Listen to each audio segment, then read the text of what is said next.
Hello, am going over the Guardian Cup Silph meta today. Super quick recap. It is a meta that is determined by the types of moves that a Pokemon can use. Unfortunately, it doesn't tell us what Pokemon are really in the meta because, for example, when we look at the PvPoke tier list, we see Steelix at the top. Steelix is neither electric, fighting, fire, flying, or psychic, so it doesn't give us an idea of what Pokemon fills what roles within the typing ecosystem. Instead, we essentially have a bunch of random Pokemon, which are good because they're bulky, because they have good typing, or they have good move sets, things like those. Consider it an open meta. Consider it uh, something that has consider the typings as no having no bearing on what is in the meta.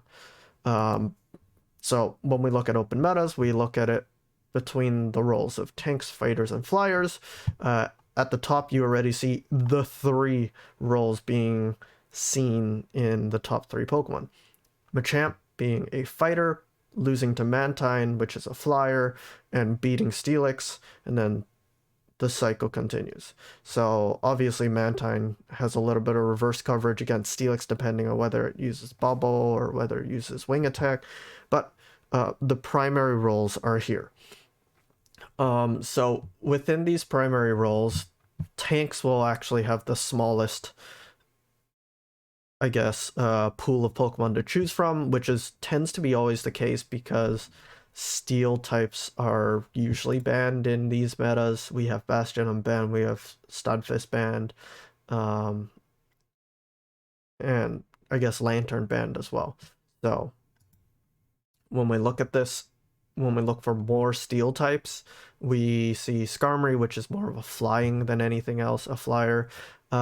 Further down, there is Empoleon, there is Snorlax, and there's potentially Sudowoodo as something that beats flying, beats uh, some of the ghosts, and beats some of the water as well, depending on what you choose and how you play it out. But those are the primary tanks. You have four of them. And then when we look at fighters, there's Machamp.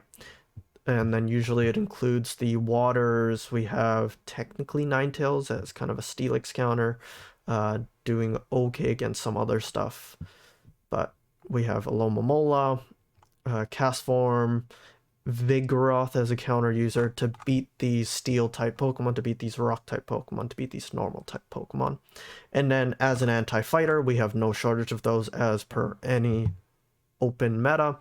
Mantine as a flyer, Gourgeist as a ghost, Dragonite as a flyer, Skarmory as a flying, Alolan Marowak as a ghost, Gliscor as a flying. So you see all these things, as long as they beat these counter users, they're considered a flyer. So these are the three primary roles that we see with amongst the Pokemon in PvPoke. And the team that I built was started with Steelix. The reason why it started with Steelix is because I wanted to focus on the most narrow role that I can choose from, and that being tanks. I only have Steelix, Empoleon, or Snorlax realistically. Not really considering Sudowoodo much of a flexible pick, especially since there are no shortage of water types in the meta. Uh, the, I would recommend starting out with maybe Steelix or Snorlax because I expect Gourgeist to be a very popular pick, and also because the Sims show that Gourgeist is a very difficult Pokemon to beat. Primary reason being having a very similar move set and the exact same typing to Trevenant. Trevenant isn't, you know, super hard to overcome, but Trevenant's biggest issue is that it's very bait dependent, it is very erratic, volatile, inconsistent as well. So it's hard to guarantee that your Pokemon win against these Pokemon when they are so bait dependent on a Seed Bomb and a Shadow Ball. Um, so Gourgeist has essentially the exact same exact same typing a very similar moveset. Revenant actually has a Shadow Claw as a fast move, so the difference is a little bit of damage between Hex and Shadow Claw, and then the bulk on Goregeist is higher as well. So it's very, very similar. That makes it very hard to beat as well. So having either Steelix or Snorlax guarantees that one of these big troublemakers are kind of off the table immediately. So that's how I started with Steelix, and then covering potential fighters, covering potential other waters as well, and then Jumpluff doing just that. And then the team essentially went into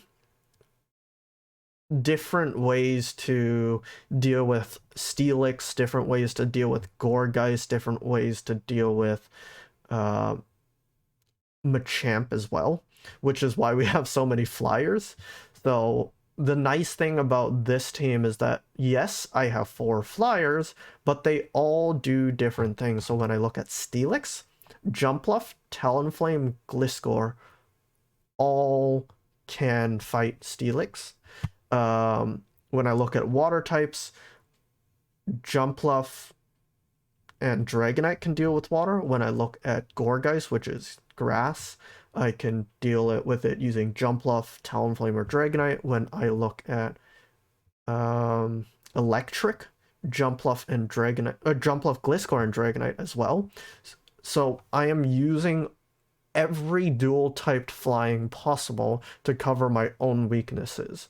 There is a massive ice type weakness with Jumpluff, Gliscor, and Dragonite, but there are not any great ice type Pokemon, ice type moves, except for potentially the most relevant one being Electivire. Mantine may run Ice Beam in some cases, but it puts Mantine at a very big disadvantage in a lot of cases, not by trading Aerial Ace for Ice Beam. It also makes Mantine much more bait dependent, so there's that problem. So it also you end up losing against all other water types as well. That's very important. So this is the team I ended up building: Steelix, Alomomola, Jumpluff, Talonflame, Gliscor, and Dragonite.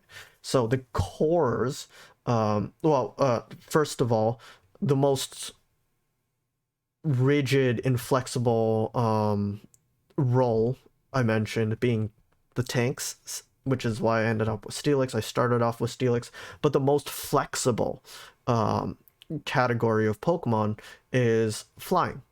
The flyers, the things that beat fighting types. You can see that in my team where I have essentially 4.5 of them, Alomomola going toe-to-toe against fighters as well. So you have a lot of options in terms of which flyer you can pick. In terms of what kind of fighters you can pick, you have a few options. You have Machamp, Vigoroth, you have the waters. So there's not too many of them, but there are a few more options than the tanks. As long as it beats Steelix, as long as it beats Empoleon, that's all that really matters. And then last of all, in terms of these 3 roles in the Pokemon that are available, I think the most popular Pokemon are going to be Goregeist, Steelix, Mantine will also be a problem. So these are probably the top 3 Pokemon that I think are going to be the most of the meta is going to be centered around. I think some of the underrated picks right now are Snorlax, as well as Talonflame, and lastly Probopass. Probopass gets very hard walled by Steelix, having everything resisted, some things double resisted, and taking double super effective damage from fighting, but Probopass, compared to Steelix, does have the chance to beat a lot of water type Pokemon. So if I look at Probopass versus Empoleon, you do have a win condition in the 1 and a very close zero shield matchup. You're supposedly not even needing to bait. Yeah, so this is something that is good about Probopass. So if you're not afraid of being hard walled, or you kind of supplement your team with a lot of uh, anti-Steelix or anti-fighting counters, such as, I guess I could, even with my team right now, I could replace Steelix with Probopass. It would probably do just fine, or even better against water types if that's something I'm afraid of.